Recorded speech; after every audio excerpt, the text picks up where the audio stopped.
Perintah Kaisar Naga. Audiobook Novel Silat. Episode 434.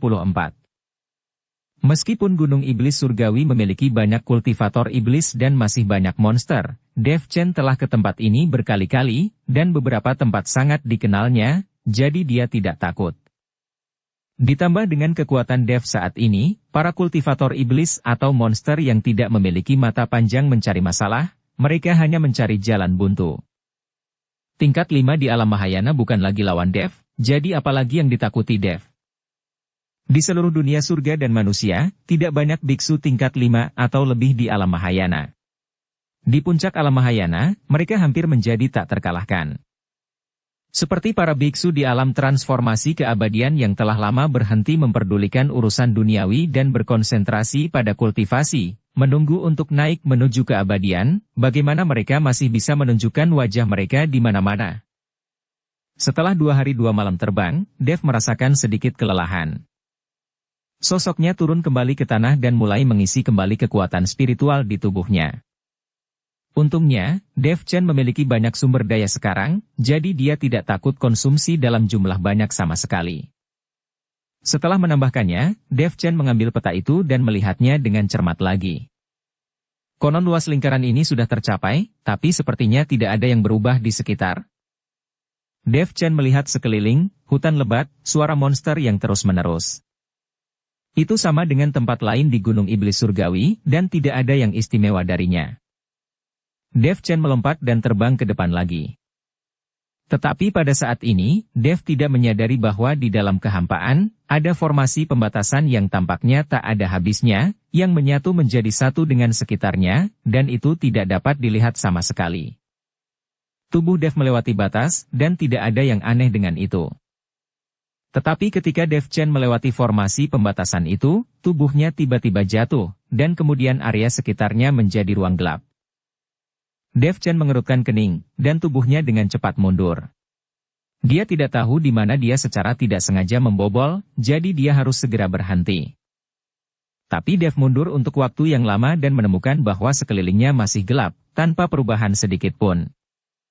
Dev Chen berhenti, menstabilkan sosoknya, dan mengatur napasnya pada saat yang sama agar dirinya tidak gugup. Kemudian Dev melihat sekeliling, langit dan bumi diselimuti aura gelap, dan tidak ada referensi sama sekali. Dev Chen tidak tahu arahnya saat ini, dan dia tidak tahu di mana dia berada. Apakah ini ruang rahasia yang eksotis? Untungnya, saya memiliki mata tianding langit dan kegelapan, jika tidak, saya benar-benar tidak dapat melihat apapun. Seperti yang dikatakan Dev, sebuah cahaya berkedip di dahinya, dan satu mata lagi muncul. Mata tianding langit dan kegelapan terbuka, dan Dev melihat sekeliling. Pada saat ini, Dev Chen sedikit panik, karena setelah mata langit dan kegelapan terbuka, dia masih tidak bisa melihat apa-apa, dan sekelilingnya masih gelap. Ini, di mana tempat ini? Mengapa aku tidak bisa melihat apa-apa? Dev Chen melihat sekeliling dengan mata tianding langit dan kegelapan, dan pada saat yang sama kesadaran ilahinya terus menyebar ke sekelilingnya. Dia berharap bisa merasakan sesuatu dengan kesadaran ilahi. Bahkan jika Anda merasakan monster, Anda bisa. Tapi kesadaran ilahi Dev telah menyebar hingga batasnya, dan masih belum bisa merasakan apa-apa, seolah-olah hanya ada Dev Chen sendiri di dunia ini. Ini seperti awal dari kekacauan, era ketika langit dan bumi menyatu. Dev Chen menjadi tenang beberapa saat sebelum stabil, lalu dia menemukan arah dan berjalan ke depan. Di ruang yang gelap suram ini, ada kesunyian di sekelilingnya, dan yang bisa didengar Dev hanyalah suara langkah kaki dan detak jantungnya sendiri. Dev telah berjalan seperti ini, seolah-olah ruang ini tidak akan pernah ada habisnya. Setelah berjalan hampir 1 jam, Dev berhenti. Karena dia tahu bahwa jika dia terus seperti ini, tidak akan ada akhir sama sekali. Dev Chen melihat sekeliling, lalu berjongkok untuk mencari jalan keluar dari tanah. Karena ada area gelap abu-abu di sekelilingnya, maka dia bisa mencoba melihatnya dari tanah. Ketika Dev berjongkok dan memeriksa tanah, dia terkejut menemukan bahwa tidak ada jejak kaki yang tertinggal di bawah kakinya. Masuk akal bahwa Dev seharusnya meninggalkan serangkaian jejak kaki yang dalam di sepanjang jalan, Tetapi saat ini Dev Chen menemukan bahwa tidak ada jejak kaki di tanah. Dev sedikit terkejut dengan penemuan ini, dan kemudian dia menginjaknya dengan kuat, dan jejak kaki sedalam setengah meter muncul. Tapi sesuatu yang aneh terjadi, dan jejak kaki sedalam setengah meter perlahan menghilang di depan mata Dev. Melihat pemandangan ini, Dev menghela nafas lega, dan mencibir. Ternyata seseorang membuat formasi ilusi, yang dapat membuat saya jatuh ke dalam formasi ilusi tanpa sadar. Tampaknya orang yang menyusun formasi ini masih pada level tertentu, cukup bagus. Dev Chen sudah memiliki asal-usul ilusi. Sejauh menyangkut teknik formasi dan asal-usul ilusi, orang yang dapat membuatnya jatuh ke dalam formasi ilusi tanpa sadar pasti sangat kuat. Dev Chen mengeluarkan pedang pembunuh naga, dan kemudian tiba-tiba menusuknya ke tanah. Karena seseorang ingin menjebaknya dengan formasi ilusi, Dev harus menerobos formasi dengan seluruh kekuatannya, dan membiarkan orang dalam formasi melihatnya dengan baik. Tidak ada formasi ilusi yang bisa menjebaknya. Pedang pembunuh naga langsung tenggelam memasuki tanah untuk sesaat, dan kemudian Dev Chen mengambilnya dengan keras, langsung membuat lubang yang dalam di tanah. Dia ingin melihat apakah formasi ilusi ini dapat terus memulihkan lubang ini. Tapi ketika Dev menebas dengan pedang pembunuh naga dan mengambilnya dengan keras, aliran cairan tiba-tiba menyembur keluar dari tanah. Dev Chen buru-buru mundur, agar tubuhnya tidak terciprat. Tetapi ketika cairan itu jatuh, Dev terkejut menemukan bahwa cairan tersebut ternyata adalah darah. Darah merah sangat mencolok di ruang gelap abu-abu ini, dan juga berbau darah. Pada saat ini, Dev sedikit bingung. Dia tidak mengerti bahwa dia hanya menusuk tanah dengan keras. Bagaimana tanah bisa memuntahkan darah? Mungkinkah? Mata Dev Chen tiba-tiba melebar. Pada saat ini, Dev memiliki pemikiran yang aneh. Dia mungkin tidak berada di darat sekarang, tetapi di tubuh monster, dan monster ini sangat besar. Dev Chen baru saja menikam dengan pedang, seharusnya menembus kulit monster itu, jadi ada percikan darah. Memikirkan hal ini, Dev buru-buru melompat, tidak berani berdiri di tanah dengan kaki di tanah. Jika benar-benar ada monster besar di bawah kakinya, Dev tidak percaya betapa besarnya monster ini. Tetapi ketika Dev melayang di udara, dia tiba-tiba merasa sangat lemah, seolah-olah dia sedikit tidak berdaya. Apa? Apa yang terjadi? Aku jelas baru saja menambahkan kekuatan spiritualku. Dev sedikit terkejut, tidak mengerti bagaimana konsumsi kekuatan spiritual di tubuhnya bisa begitu cepat. Dev buru-buru menggunakan teknik kondensasi hati, mencoba mengisi kembali beberapa kekuatan spiritual, lagi pula, dia memiliki banyak sumber daya sekarang. Namun, Dev Chen terkejut menemukan bahwa dia tidak dapat menambahkan sedikit pun kekuatan spiritual ke dalam teknik meditasi. Baik itu batu roh, rumput peri, atau pil binatang lainnya, hal-hal ini tidak dapat diserap. Dev Chen terkejut. Jika dia tidak bisa mengisinya kembali, kekuatan spiritual di tubuhnya cepat atau lambat akan habis. Jangan bicara tentang terbang saat itu. Bahkan jika dia berjalan, dia akan kelelahan sampai mati. Dev Chen tidak berani terbang, dan langsung jatuh ke tanah. Terlepas dari apakah di bawah kakinya monster atau bukan, dia hanya bisa berjalan, karena terbang terlalu memakan kekuatan spiritual. Sepertinya aku masih perlu menemukan mata formasi untuk mematahkan formasi. Dev tidak berani menggunakan kekuatan spiritualnya sesuka hati sekarang, apalagi kekerasan untuk menerobos formasi. Dev memegang pedang pembunuh naga di tangannya, dan kemudian berjalan maju selangkah demi selangkah. Selama tidak ada bahaya, Dev Chen akan berusaha untuk tidak menggunakan kekuatan spiritual di tubuhnya. Dia tidak tahu sudah berapa lama, Dev tidak memiliki konsep ruang dan waktu lagi. Pada saat ini, Dev tidak berani memancarkan kesadaran spiritualnya sesuka hati, seperti orang biasa, berjalan perlahan. Di setiap langkah, Dev Chen berjalan dengan sangat hati-hati, karena takut akan membangunkan monster di bawah kakinya. Jika monster di bawah kakinya bangun, bukankah dia akan mati? Hei bocah, jangan terlalu berhati-hati, itu bukan monster di bawah kakimu. Pada saat ini, kata-kata Raja Iblis Awan Merah terdengar. Dev Chen tidak memperhatikan Raja Iblis Awan Merah, seolah-olah Raja Iblis Awan Merah tidak ada, dia juga tidak berbicara pada dirinya sendiri. Sial, bocah, Kau mengabaikan orang tua ini, kalau begitu orang tua ini juga akan mengabaikanmu sejak saat ini. Melihat Dev Chen mengabaikannya, Raja Iblis Awan Merah tiba-tiba menjadi sedikit marah. Namun, Dev Chen masih berjalan maju selangkah demi selangkah, ekspresi wajahnya sangat lelah. Setelah berjalan beberapa waktu, sekelilingnya masih sangat gelap kelabu, tetapi di depan Dev, ada cahaya terang, yang seperti cahaya lilin di malam yang gelap, membawa harapan bagi orang-orang. Dev Chen tertawa dan berjalan cepat menuju cahaya. Segera sebuah istana muncul di depan Dev. Istana itu sangat megah dan tampak sangat megah. Dan cahaya itu datang dari istana. Dev masuk ke istana, dan setelah melihat sekeliling, dia terus berjalan jauh ke dalam istana. Cahayanya ada di aula utama di tengah istana. Meski pintu dan jendelanya tertutup rapat di sekelilingnya, cahayanya sepertinya bisa menembus segalanya. Dev langsung membuka pintu aula utama dan masuk. Di tengah aula utama, ada sebuah kandil, dan sebuah lilin dinyalakan di atas kandil.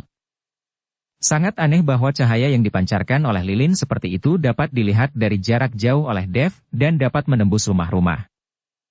Tapi saat ini, Dev Chen sepertinya tidak melihat sesuatu yang aneh, dan berjalan menuju cahaya lilin. Apakah ada orang di sana?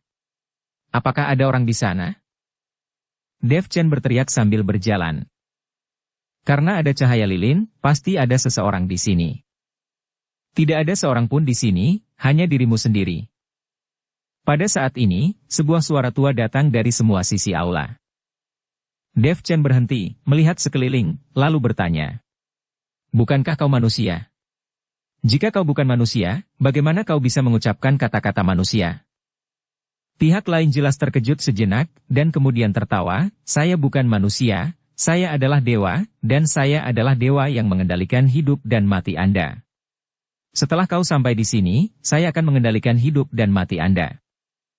Saat suara itu jatuh, aura tiba-tiba muncul di sekitar aula, dan kemudian melangkah maju untuk membungkus Dev, menyebabkan Dev berjuang mati-matian, dan kekuatan spiritual di tubuhnya terus-menerus dikonsumsi. Dia sepertinya tidak ingin membunuh Dev, tetapi untuk mengonsumsi kekuatan spiritual Dev sehingga Dev akhirnya akan kehilangan kemampuan untuk melawan. Lepaskan aku, siapa kau? Dev berjuang, matanya penuh kengerian. Saya berkata, saya adalah dewa di sini, sekarang Anda di sini, Anda harus mendengarkan saya.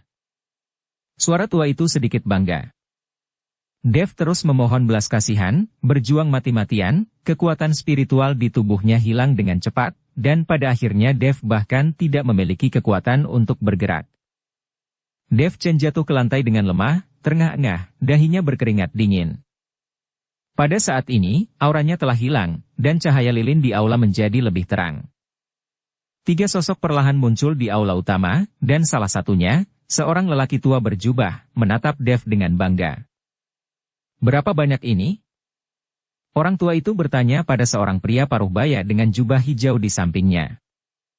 Zhang tua, ini sudah ke 9.847 orang, dan tinggal selangkah lagi menjadi 10.000 orang. Kata pria paruh baya berjubah hijau itu. Manusia-manusia ini benar-benar bodoh. Semakin misterius suatu tempat, semakin mereka suka datang. Semakin terlarang tempat itu, mereka akan semakin penasaran. Jika kita terus seperti ini, dalam 3 tahun, kita akan mampu mengumpulkan 10.000 orang. Pada saat itu, kita dapat menyempurnakan ramuan, pil, 10.000 hati, yang akan menjadi hal yang sangat bagus. Zhang tua berkata sambil tersenyum. Dev berbaring di tanah dan mengamati 3 orang di depannya. Tidak ada aura biksu manusia pada mereka bertiga, semuanya penuh dengan aura iblis. Dan ketiga orang ini bukanlah tubuh, mereka hanyalah bayangan. Dari sudut pandang ini, di mana Dev sekarang, itu pasti formasi ilusi, jadi ketiga orang ini hanyalah bayangan yang dilemparkan dari iblis, dan tidak memasukkan tubuh ke dalam formasi ilusi. Saudara Lu, pergi dan gali hati anak itu. Hati-hati. Jika anak itu mati, jantung yang digali akan sia-sia. Pria parubaya berjubah hijau berkata kepada orang-orang di sekitarnya.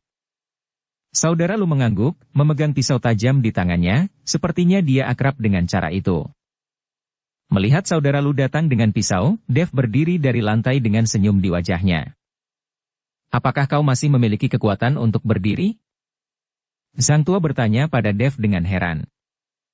Untuk apa berdiri, begini saja saya masih bisa melakukannya. Dengan lambaian lembut telapak tangan Dev Chen, kecemerlangan ribuan cahaya tiba-tiba menyala dari segala arah. Kecemerlangan ini langsung menghancurkan kegelapan dan kesuraman di sekitarnya. Pada saat yang sama, ketiga orang itu juga terbungkus kecemerlangan, dan mereka bahkan tidak bisa bergerak. Ini, bagaimana ini mungkin? Apakah seluruh kekuatan spiritual Anda belum terkuras habis? Mata sang tua penuh dengan keterkejutan. Dev Chen jelas telah kehabisan kekuatan spiritualnya, dan dia bahkan tidak memiliki kekuatan untuk berdiri. Bagaimana dia bisa tiba-tiba meledak dengan aura yang begitu menakutkan? Dev Chen sedang memegang pedang pembunuh naga di tangannya saat ini, dengan cibiran di wajahnya, siapa bilang ketika saya kehabisan kekuatan spiritual, saya akan dibantai. Oke, saya ingin melihat seberapa besar kekuatan spiritual yang masih harus Anda ledakan. Setelah sang tua selesai berbicara, tiba-tiba kabut abu-abu melonjak di aula utama, dan kemudian seringai lebar muncul. Seringai ini meraung, menelan ke arah Dev. Dev Chen melihat seringai mengerikan dan menderu, matanya penuh penghinaan. Sampai sekarang, pihak lain mengira ada kekuatan spiritual yang tersisa di tubuhnya. Tetapi mereka bahkan tidak tahu bahwa selain kekuatan spiritual, Dev Chen memiliki kekuatan lain di tubuhnya. Kekuatan naga, kekuatan dari semua jenis asal. Kekuatan dari 3 ras, serta kekuatan abadi di dalam tubuh. Kekuatan ini semuanya ada dalam satu orang, dan tidak ada yang akan pernah memikirkannya. Dev Chen hanya dengan sengaja menghabiskan kekuatan spiritualnya untuk menjebak membiarkan pihak lain muncul. Formasi ilusi ini memang cukup lumayan, jadi Dev Chen memikirkan cara ini untuk membuat lawan tampak konyol. Raja Iblis Awan Merah baru saja berbicara dengan Dev, tetapi Dev Chen mengabaikannya, dan karena alasan inilah. Ketika mereka melihat kekuatan spiritual Dev Chen habis, orang di belakangnya benar-benar muncul. Hanya saja apa yang tidak diharapkan Dev Chen adalah lawannya sepertinya tidak memiliki banyak kekuatan. Tidak ada gunanya, selama kau muncul, semua yang ada di sini tidak ada artinya bagiku. Setelah Dev Chen selesai berbicara, pedang pembunuh naga di tangannya memanfaatkan situasi ini. Seekor naga emas muncul, naga emas meraung, nyala api membumbung, dan cahaya pedang seperti bintang jatuh. Ini. Ketika sang tua dan yang lainnya melihat ini, mereka terkejut. Mereka meremehkan Dev, dan mereka tidak menyangka Dev Chen masih memiliki kekuatan yang begitu menakutkan di dalam tubuhnya. Beberapa orang ingin lari, tapi sudah terlambat. Seringai abu-abu ditembus oleh cahaya pedang dan menghilang dalam sekejap. Dan ketiga orang itu juga berada di bawah cahaya pedang yang menakutkan ini, dan seringai itu langsung dilalap api. Diiringi teriakan, mereka bertiga juga menghilang ke dalam kobaran api. Ini adalah distorsi dari pemandangan di sekitarnya, dan kemudian istana di depannya menghilang. Dev Chen melihat dirinya berdiri di tanah, dikelilingi oleh pegunungan hijau dan perairan bening, dan masih di Gunung Tiamo Iblis Surgawi. Semua kesuraman telah hilang. Ilusi itu hancur, dan Dev Chen kembali ke kenyataan. Di depan mata Dev, mereka bertiga jatuh ke tanah, wajah mereka pucat, dan mereka jelas terluka parah. Dev Chen baru saja menghancurkan bayangan mereka, menyebabkan tubuh mereka juga terluka. Mereka bertiga menatap Dev Chen dengan ketakutan di mata mereka tidak tahu apa yang akan dilakukan Dev terhadap mereka. Kalian bertiga monster dan binatang buas telah melukai begitu banyak orang di sini. Siapa di antara kalian yang menyiapkan formasi ilusi ini? Dev Chen melihat mereka bertiga dan bertanya dengan suara dingin. Mereka bertiga saling memandang, tetapi semua memilih untuk tutup mulut, dan tidak ada yang berbicara. Meskipun mereka bertiga sangat ketakutan, tidak ada dari mereka yang berbicara. Melihat tidak ada satupun dari ketiga orang ini yang berbicara, Dev sangat terkejut. Lagi pula, ketiga pria itu sudah terlihat ketakutan. Karena kau tidak mau mengatakannya, aku masih punya banyak cara. Setelah Dev Chen selesai berbicara, kekuatan naga melonjak di tubuhnya, lalu dia dengan lembut mengusap telapak tangannya. Kengerian itu membuat ketiga pria itu tercengang. Apakah kau bukan ras manusia? Sang tua menatap Dev Chen dengan kaget dan bertanya. Siapa bilang aku bukan ras manusia? Dev Chen bertanya. Tapi aura di tubuhmu adalah aura klan binatang buas yang menakutkan. Sang tua itu bertanya dengan bingung. Lalu kau melihat ini. Setelah Dev Chen selesai berbicara, api pamungkas meledak, menyala di samping mereka bertiga. Aura ras iblis, apakah kau kultivator iblis? Pria tua berjubah hijau berkata dengan kaget. Pada saat ini, ketiga orang itu semua bingung. Mereka tidak pernah merasakan aura dari 3 ras besar dalam satu orang. Ini luar biasa. Sekarang mereka bahkan tidak tahu apakah Dev adalah manusia atau bukan. Bisakah kau menjawab apa yang baru saja aku katakan? Dev Chen bertanya dengan dingin. Ini formasi ilusi ini. Pria parubaya berjubah hijau itu ingin berkata. Tapi baru saja dia membuka mulutnya, tetapi sang tua itu menatapnya dan berkata. Diam, apakah kau ingin dimusnahkan? Kalimat ini langsung membuat pria tua berjubah hijau itu menutup mulutnya. Ketika Dev Chen melihat ini, dia menyerang sang tua itu dengan api pamungkas. Apinya berkobar hebat sampai sang tua itu berteriak melolong. Rasa sakit seperti itu, seseorang akan panik saat mendengar suara itu. Ketika pria parubaya berjubah hijau melihat ini, dia berkeringat dingin karena ketakutan, dan tubuhnya terus-menerus gemetar. Katakan, jika kau tidak mengatakannya, kau akan menjadi seperti dia. Dev Chen berkata dengan dingin. Kami tidak akan mengatakan apa-apa, bunuh saja kami. Saudara Lu menggertakkan giginya, menggelengkan kepalanya dan berkata. Boom. 2 ar. Api tertinggi juga membakar saudara Lu, dan dia juga menangis dan meratap. Pria tua berjubah hijau di tengah berguncang lebih keras lagi. Dev Chen tahu bahwa orang ini adalah terobosannya. Oke. Jika kau tidak mengatakan apa-apa, aku akan menggunakan api untuk membakarmu selama 3 hari 3 malam, sehingga kau bisa merasakan sakitnya apinya, gimana? Dev Chen berjalan mendekat, lalu menatap langsung ke pria parubaya berjubah hijau itu dan berkata. Pria tua berjubah hijau itu tidak berani menatap mata Dev Chen, gemetar dan menangis, tolong, lepaskan aku juga bertindak atas perintah. Aku tidak mengatur formasi ilusi ini, aku juga tidak membodohimu di sini. Itu tidak ada hubungannya dengan saya. Kalau begitu izinkan saya bertanya, siapa kau? Dev Chen bertanya dengan lembut. Dia tahu bahwa butuh waktu lama untuk mengetahui informasinya saat ini. Begini. Saya. Pria parubaya berjubah hijau itu memandang rekan-rekan yang terbakar di kedua sisi, menelan ludah dan berkata. Kami dari kota binatang buas. Kota binatang buas? Dev sedikit mengerutkan kening, lalu bertanya. Mengapa saya tidak tahu ada kota binatang? Di mana kota binatang ini? Ini, nganu. Saya tidak bisa mengatakannya. Pria parubaya berjubah hijau buru-buru menggelengkan kepalanya, kami keluar secara diam-diam. Jika penguasa kota tahu, kami semua akan musnah. Tolong lepaskan aku. Saya memiliki seorang ibu berusia 8.000 tahun dan seorang anak berusia 300 tahun. Aku mohon padamu. Pria tua berjubah hijau itu terus bersujud kepada Dev. Dev Chen hampir tidak bisa tertawa terbahak-bahak ketika dia mendengarkan kata-kata pria parubaya berjubah hijau itu. Lupakan ibu yang berusia 8.000 tahun, bagaimanapun juga, adalah normal bagi seorang biksu di dunia surga dan manusia untuk hidup sampai usia 8.000 tahun. Tapi apa-apaan anak berusia 300 tahun? Ya, aku tidak akan bertanya di mana kota binatang buas berada, tapi kamu harus selalu memberitahuku apa yang terjadi di kota binatang buas, kan?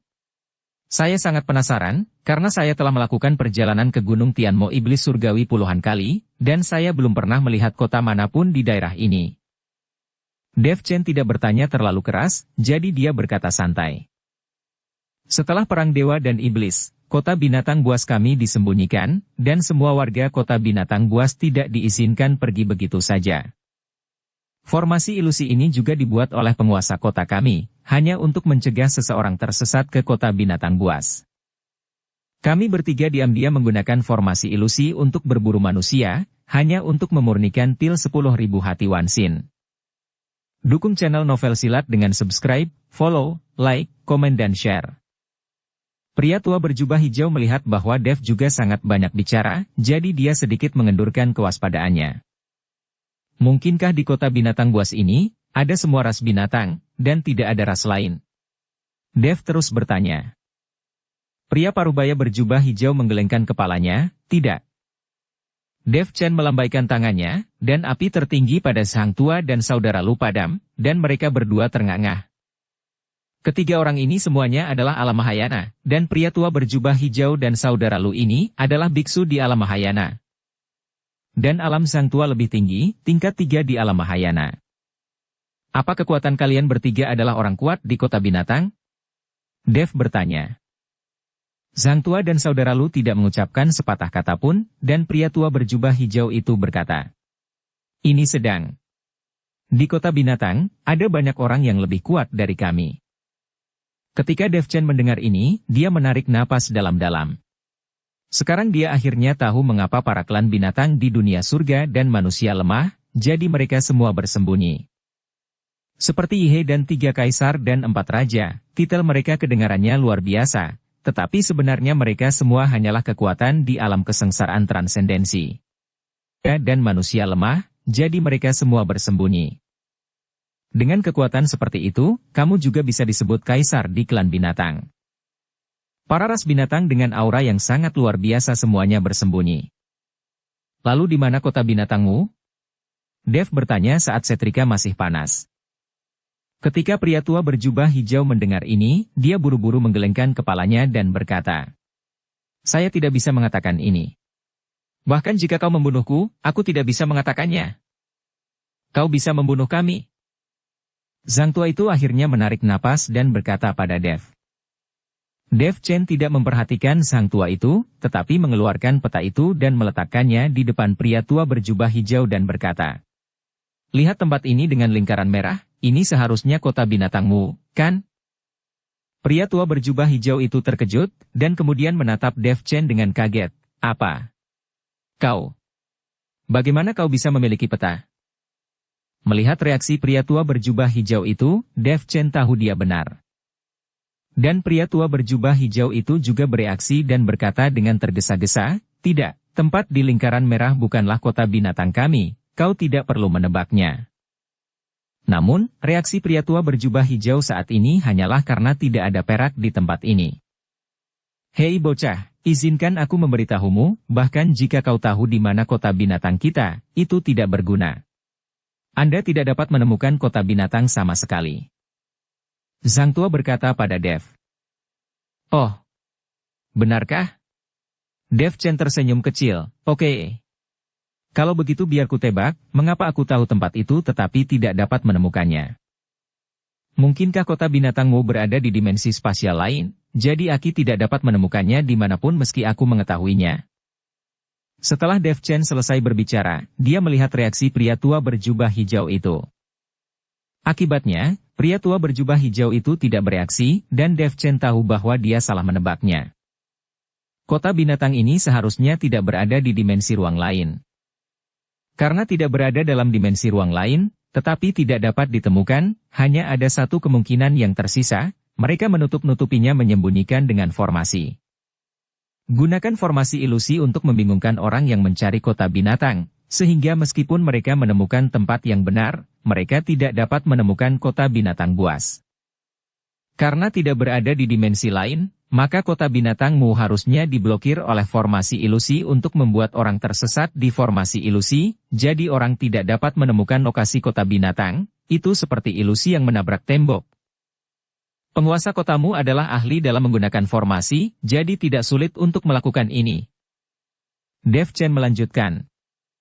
Dan begitu Dev Chen mengatakan ini, ekspresi pria tua berjubah hijau itu jelas berubah. Dev Chen tahu bahwa dia telah menebaknya dengan benar. Hei bocah, kau tidak perlu menebak, bahkan jika tebakanmu benar, kau tidak bisa keluar dari formasi ilusi.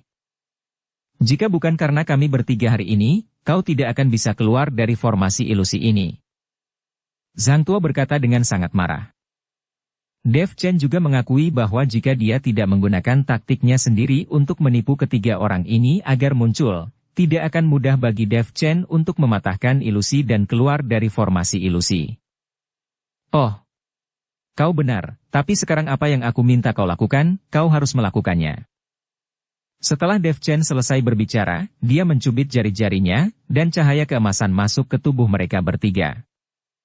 Kemudian hantu muncul di atas kepala mereka bertiga, dan Dev Chen meraih hantu itu dengan telapak tangannya dan menangkapnya di tangannya. Jiwa mereka bertiga semuanya terjepit di telapak tangan Dev. Pada saat ini, ketiga pria itu terkejut. Mereka bisa mati, mereka bahkan telah mati ratusan kali, atau mereka akan mati selamanya, tetapi jika jiwanya dikendalikan oleh Dev Chen, maka itu akan merepotkan, maka itu bukan pertanyaan apakah mereka akan mati atau tidak. Dev Chen dapat menyiksa mereka sepanjang waktu, membuat hidup mereka lebih buruk dari kematian. Hei! Apa yang akan kau lakukan? Zhang Tuo berteriak pada Dev Chen dengan sangat marah. Aku hanya ingin kau membawaku ke kota binatang untuk melihat, setelah itu, kita semua impas. Dev Chen berkata, "Oh, itu tidak mungkin. Jika kami membawamu ke kota binatang dan penguasa kota mengetahuinya, keluarga kami tidak akan hidup lagi dan akan musnah semua." Zhang Tuo berkata dengan sangat tegas. Bagaimana bisa diketahui? Lagi pula saya juga memiliki aura binatang pada diri saya, yang dapat sepenuhnya diintegrasikan dan menyatu ke dalam ras kalian. Jika kau tidak setuju, maka aku hanya bisa membakar jiwamu dengan api setiap hari, sehingga kau akan hidup dalam kesakitan setiap hari. Dev Chen berkata tanpa daya. Oh, tidak, tidak. Pria tua berjubah hijau itu panik dan buru-buru memohon pada Dev, lalu berkata kepada orang tua itu, Zhang Tua, berjanjilah padanya, kota binatang kita sangat besar, masih banyak kultivator biasa di sekitar, dan kita tidak akan ketahuan. Zhang Tua, berjanjilah padanya. Kota binatang kita sangat besar dan di sana ada banyak pembudidaya biasa di sekitar, penguasa kota tidak akan mengetahuinya. Zhang Tua, menurutku kita harus menyetujuinya saja. Jika tidak berhasil, kita bisa meninggalkannya di luar kota dan membiarkan dia memasuki kota sendirian. Saudara Lu juga sedikit panik dan berkata kepada tetua Zhang. Zhang Tua melihat mereka berdua, dan akhirnya ragu sejenak dan berkata, "Baiklah. Kami dapat membawa Anda ke kota kami, tetapi kami hanya dapat membawa Anda sampai di luar kota. Pada saat itu, kita akan berpisah dan tidak ada yang mengenal siapapun. Selain itu, kota binatang memiliki aturan yang ketat. Jangan berharap untuk menggunakan kekuatan di kota binatang. Tim penegak hukum di kota binatang akan menangkap Anda saat itu." Oke. Tidak masalah. Dev Chen mengangguk. Dev Chen hanya ingin tahu bagaimana jalan menuju ke kota binatang sekarang. Mengenai masalah pergi ke kota binatang, itu semua urusan belakangan. Melihat Dev Chen setuju, Zhang Tua melompat dengan enggan, dan kemudian beberapa orang terbang ke depan. Saya tidak tahu sudah berapa lama, Dev Chen selalu merasa bahwa pemandangan di sekitarnya tidak berubah, mereka sepertinya tetap di tempatnya sepanjang waktu. Hei! Kalian tidak sedang mempermainkanku, kan? Kenapa kita tidak bergerak sama sekali? Dev Chen berkata dengan marah. Santai bos. Jangan marah dulu, kita sudah mendekati kota binatang, hanya saja kau tidak menyadarinya. Pria tua berjubah hijau buru-buru menjelaskan. Kemudian dia mengedipkan mata dan memberi isyarat kepada Dev Chen untuk melihat Zhang Tua itu. Dev Chen memandang pria tua berjubah hijau itu, lalu ke arah Zhang Tua, dan menemukan bahwa Zhang Tua itu memiliki sesuatu di tangannya, yang mirip dengan kompas. Ada juga petunjuk di dalamnya yang terus-menerus bergetar, dan Zhang Tua telah mengikuti arah petunjuk itu. Kita selalu berada dalam ilusi sekarang, dan hanya benda di tangan Zhang Tua itu yang dapat mengeluarkan kita. Tanpa benda itu, bahkan orang-orang di kota binatang tidak dapat dipisahkan dari lingkup kota binatang.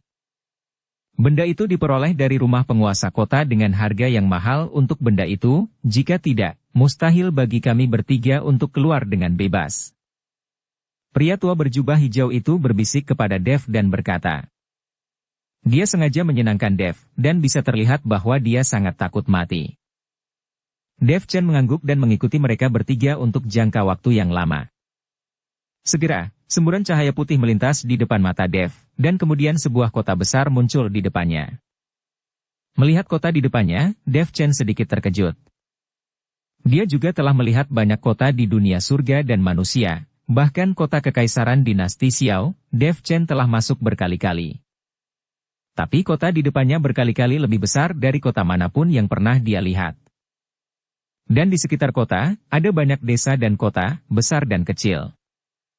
Ini seperti kerajaan kecil di sini. Kota besar ini diperkirakan mampu menampung ratusan ribu biksu.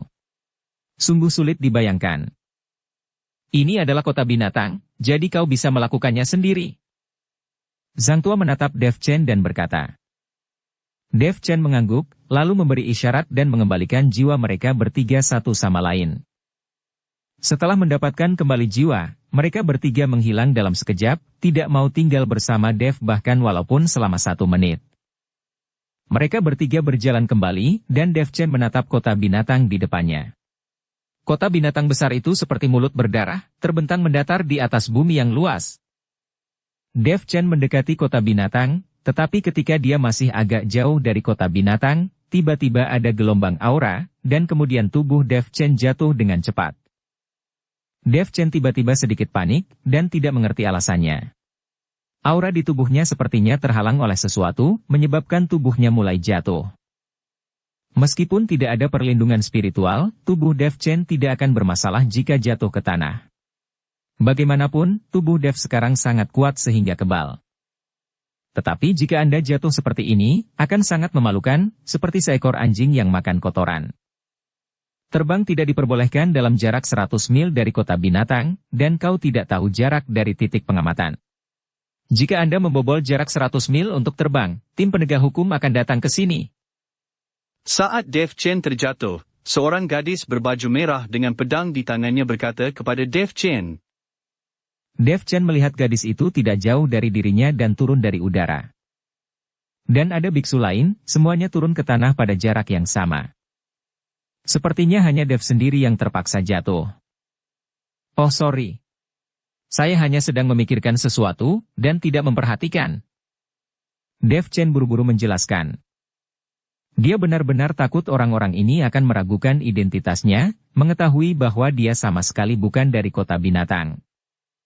Lagi pula, tidak mungkin orang-orang di kota binatang bahkan tidak mengetahui aturan kota binatang. Setelah turun ke tanah, banyak biksu berjalan menuju kota binatang. Ketika Dev Chen melihat orang-orang ini, kebanyakan dari mereka adalah biksu di alam kesengsaraan transendensi, dan tingkat terendah adalah gadis yang baru saja berbicara dengannya, biksu tingkat 3 di alam kesengsaraan transendensi. Melihat levelmu tidak rendah, jadi kau harus lebih memperhatikan di masa depan. Jika kau tertangkap oleh tim penegak hukum, kau akan dikuliti bahkan kau bisa mati. Gadis itu mengingatkan Dev Chen. Terima kasih atas pengingatanmu, aku akan lebih memperhatikan. Dev Chen tersenyum sedikit. Apa yang kau lakukan di kota binatang? Apakah Anda ingin mengunjungi kerabat dan teman, atau ingin menjual barang? Gadis itu bertanya pada Dev Chen. Dev Chen berpikir sejenak, lalu berkata. Saya akan menjual barang, bagaimana dengan Anda? Saya juga pergi untuk menjual barang, dan selain itu, saya pergi untuk menemui saudara laki-laki saya. Kakakku ditangkap dan dipenjara oleh tim penegak hukum, dan butuh waktu 100 tahun untuk dibebaskan. Gadis itu berkata. Mungkin memikirkan kakaknya, ekspresi gadis itu menjadi sedikit tertekan. Dev Chen hanya melirik gadis itu dan tidak mengatakan apa-apa, tetapi berjalan lurus menuju kota binatang. Dev Chen bukan biksu dari kota binatang, jadi dia tidak ingin banyak bicara. Lagi pula, jika Anda bicara terlalu banyak, Anda akan ketahuan. Jika seseorang mengetahui identitas Anda, itu akan merepotkan. Ketika gadis itu melihat Dev Chen diam, dia dengan cepat mengejarnya. Apa yang akan kau jual di kota binatang? Sekarang rumput peri di kota binatang tidak bisa dijual dengan harga tinggi. Saya beruntung kali ini dan mendapat batu roh peri. Saya mendengar bahwa itu sangat berharga di kota binatang. Seperti yang dikatakan gadis itu, dia mengeluarkan batu roh peri seukuran kepalan tangan dari tas penyimpanannya. Dev Chen meliriknya dan berhenti dalam sekejap. Dev Chen dengan hati-hati melihat batu spiritual di tangan gadis itu, dan kemudian bertanya. Bisakah batu roh peri diperdagangkan di kota binatang? Oh ya tentu saja, ini adalah batu roh peri. Ini sangat berharga di kota binatang. Banyak dari mereka yang memperjualbelikan. Saya mendengar bahwa penguasa kota memerintahkan untuk dibeli. Gadis itu berkata. Dev Chen sudah melihat bahwa itu adalah batu roh peri. Pada saat ini, Dev Chen masih memiliki banyak batu roh peri ini di tubuhnya, yang semuanya diperoleh dari tas penyimpanan rota. Tapi Dev Chen tidak menyangka bahwa kota binatang buas ini juga memiliki batu roh peri semacam ini. Apakah kau menemukan batu peri ini? Dev terus bertanya. Daerah ini sangat bagus. Sekarang orang-orang mencari batu roh peri di seluruh pegunungan dan ladang. Pernahkah Anda melihat orang-orang ini memasuki kota? Kebanyakan dari mereka menjual batu roh peri. Ini risiko besar bagiku untuk menemukan batu roh peri yang begitu besar, tapi itu sepadan. Setelah menjual batu roh peri, saya dapat membantu saudara laki-laki saya agar dia tidak terlalu menderita di penjara. Gadis itu selesai berbicara, lalu menatap Dev Chen dan bertanya. Apa yang akan kau jual? Oh, aku juga akan menjual batu roh peri, tapi ukurannya tidak sebesar milikmu. Dev Chen juga mengeluarkan batu roh peri dengan santai, tapi ukurannya jauh lebih kecil dari milik gadis itu. Milikmu juga tidak kecil. Saya tahu bahwa ada tempat di mana harga untuk menjual batu roh peri dengan harga yang tinggi. Ikuti aku. Ngomong-ngomong, aku belum tahu namamu, namaku Melanimo. Gadis itu dengan antusias berkata pada Dev. Nama saya Dev Chen. Dev tersenyum sedikit. Mereka berdua lalu berjalan bersama, karena mereka masih 100 mil jauhnya dari kota binatang, butuh beberapa saat untuk sampai ke sana. Tapi saat keduanya baru saja berjalan jauh, Dev Chen sedikit mengerutkan kening, dan ekspresinya menjadi waspada. Karena tidak jauh di belakang mereka, beberapa aura menguncinya.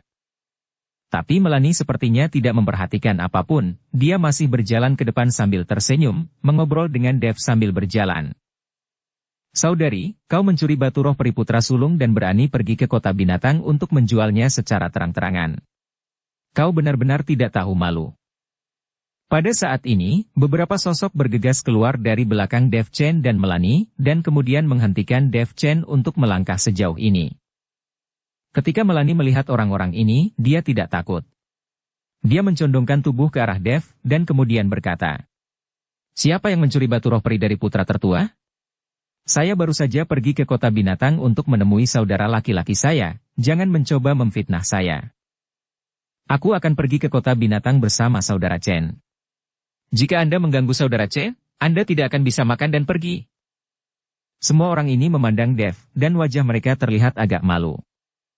Orang-orang ini semuanya berada di tingkat 5 atau 6 di alam kesengsaraan transendensi, dan mereka tidak berani tidak menghormati Dev, biksu tingkat 9 di alam kesengsaraan transendensi. Tapi mereka di sini untuk mendapatkan kembali batu roh peri, dan mereka tidak bisa membiarkan gadis itu pergi. Rekan Taois, kami dari Gestapo.